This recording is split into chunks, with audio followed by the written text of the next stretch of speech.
ఈ రోజుల్లో మంచి ఎవరికీ పనికిరాదు. మంచి కోసం చెప్తే ఎవ్వరు వినరు. చెడు కోసం చెప్తే మాత్రం చెవులు కోసుకుంటారు. అంతే కదండీ! ఈ రోజుల్లో అందరూ అలానే ఉన్నారనమాట. ఒక మంచి హెల్తీ రెసిపీని చూపిస్తే ఎవ్వరు పట్టించుకోరు. కానీ ఏదో ఎక్కడా లేనివి, లేనిపోనివన్నీ చూపిస్తాయి. అబద్ధాలు చెప్పుకొని చూపిస్తాయి. అంటే ఫేక్‌వన్నీ చూపిస్తుంటే మాత్రం చాలా బాగా వాటికి అట్రాక్ట్ అయిపోతున్నారు. ఒకసారి ఆలోచించండి మీరు. అంటే మనం మంచిలో వెళ్ళాలి, చెడ్డలో వెళ్ళాలా అనేది మన చేతుల్లోనే ఉంటుంది.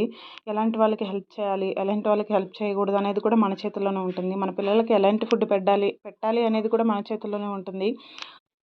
ఈ సమాజం ఎటుపోతుందో కూడా అర్థం కావట్లేదు. మంచి అని అంటేనే ఎవ్వరు కూడా ముట్టనే ముట్టరనమాట. అంతే కదండీ! మనమైనా సరే ఇది హెల్తీ అని అంటే ఏది ముట్టుకోము. అదే అన్‌హెల్తీ అంటే మాత్రం ఎగబడి తినేస్తుంటామనమాట. అలాగే ఇంటి ఫుడ్‌కి, బయట ఫుడ్‌కి చాలా తేడా ఉంటుంది. ఒకసారి అర్థం చేసుకొని ప్లీజ్ వీడియో నచ్చితే లైక్ చేయండి.